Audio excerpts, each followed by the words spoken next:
Thank you very much, Comrade Nomen, and good morning. I will read the statement. Cosatu calls on all workers to stay at home on the 7th of October 2020. The Congress of South African Trade Unions reiterate its call for workers all across the country to stay at home in support of the Cosatu National Socio-Economic Strike on Wednesday, the 7th of October 2020.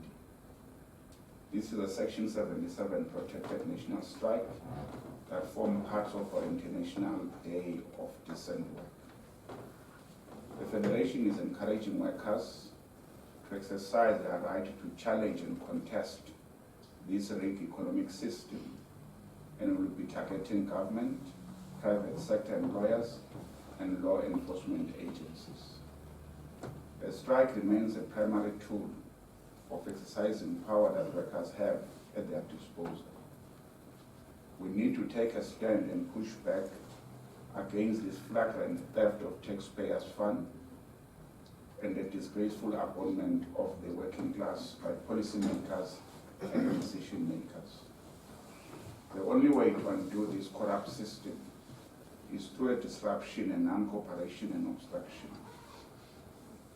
Acts of sustained civil disobedience are paramount at this time, because sitting down and doing nothing will mean that we accept the death sentence that is handed to us by the political and business power structure, that is mismanaging the economy and attacking workers' rights.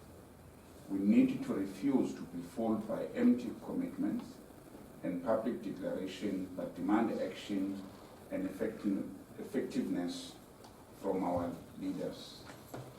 The workers need to unite in defending jobs, fighting corruption, as well as shortcoming of the law enforcement agencies in fighting corruption and gender-based violence. We need to fearlessly express our determination to protect the integrity of collective bargaining and to resist all attempt by employers to undermine it. We're making a louder call for decisive state intervention in strategic sector of our economy, the use of a variety of microeconomic and other levers at the state disposal to deliberately drive industrialization, sustainable development, decent employment creation, and break historical patterns of colonial exploitation and independence. Workers demand a radical economic shift that require the President Cyril Ramaphosa administration to realign the work of the National Treasury and the Reserve Bank to that of a government vision.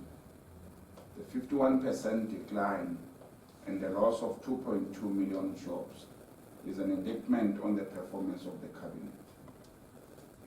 Urgent steps must be taken to fix and manage our ailing state-owned enterprises, and also to reverse the current export of South African capital. There are currently millions that are being taken out of the country, sometimes illegally. We need the Reserve Bank to explore measures that include capital control and penalize financial speculation.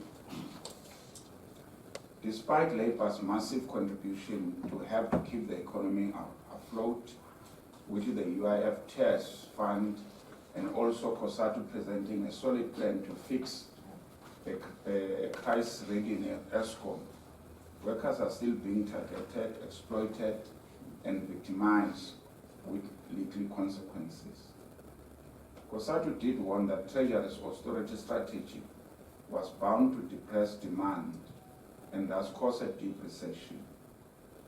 The National Treasury's dogmatic and narrow ideological fixation with the public service wage bill has had devastating consequences for the economy already, as the Federation predicted earlier this year.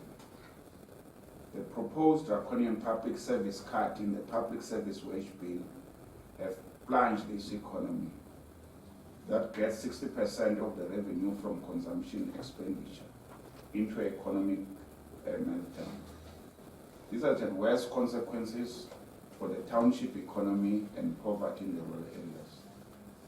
We reiterate our rejection of the Treasury's austerity strategy and call for the microeconomic framework geared to address the basic need of our people, transform the economy, strengthen the public service, and renew effort to build capable developmental states. The failure of the public transport system during the extreme COVID-19 lockdown has been a reminder that very little will be achieved without the majority of our people having access to reliable, affordable, integrated, and safe public transport. It is impossible to fix the serious economic challenges without dealing with the major problems such as transport in the country, which is the lifeblood of the economy. Transport is key if we are to dismantle the system of apartheid, separate development, and eliminating the apartheid spatial challenges. The current inadequate public transport failure reflects the failure of our overall economic system. The rising level of gender-based violence in the country demanded decisive action. We need to push for legislative reform and introduce mandatory minimum sentences for gender-based violence cases to act as a deterrent. The intent by government to ratify Convention 190 that was adopted by the International Labour Organization is a step in the right direction. We need a solid campaign that is focusing on eliminating violence and harassment against women.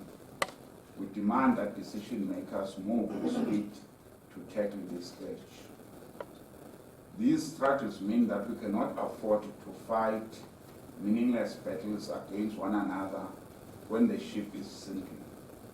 This means we need to unite the working class, extend our organization to areas where workers are currently unorganized, and to act decisively to combat practices or conditions which lead to the worker disunity or fragmentation.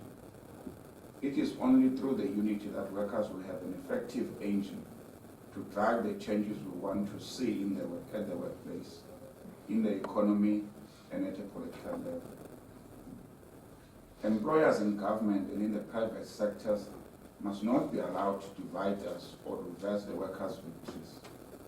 The cynical alliance between government and the private sector that has seen the emergence of a corporate welfare state and the intensification of the super-exploitation of workers should be collectively fought by both unionized and non-unionized workers. It is obvious now that we cannot rely on government to discipline capital, but we need to unite and do it ourselves. The neoliberal economic framework that has given us this system of unaffected capitalism is broken down. Its ideological foundation is losing its hold on the imagination of large numbers of people who are not benefiting from the system. This rigged economic system has ensured that wealth is concentrated in the hands of a tiny elite. This system is only kept on life support by the failure of the working class to unite, outline and implement an alternative system that responds rationally to the needs of our people. Business and the opportunist political bedfellows knows that the system is collapsing and that they no longer have legitimacy, but are not going to give up easily. They are going to continue to try their own strategy of pushing for workers to pay or to pay the price for the economic crisis. The strategy to dismantle this rigged economic system will require unity, sustained protest, and will be grounded in the class welfare. If we lose this fight, our democracy and our country will collapse. We are convening this action under the COVID-19 lockdown alert level 1 regulation. This means we have the responsibility not to undermine the fight against this deadly coronavirus that has killed so many of our compatriots. We shall be convening socially distanced pickets and motorcades across all the 9 provinces and in many of our identified towns and cities.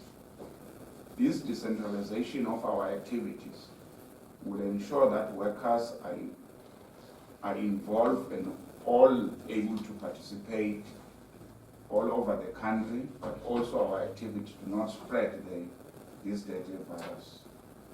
This national strike is also taking place 35 years since this giant federation of workers was formed. We are reminded of the fact that workers under the banner of Cosatu were an essential force in the movement that confronted an oppressive apartheid regime. It is the workers who build this country and its economy, will continue to keep up the wheels of the economy turning. This is a time for workers to remember that they are on their own liberators. There is no savior for us, and it is upon us to work together to fix this mess for better. We must organize, mobilize, and be ready to fight relentlessly to shape a future that is free of exploitation, corruption, unemployment, poverty, and inequality. That is our statement in preparation for the National Day of Action. We want to acknowledge the presentation of the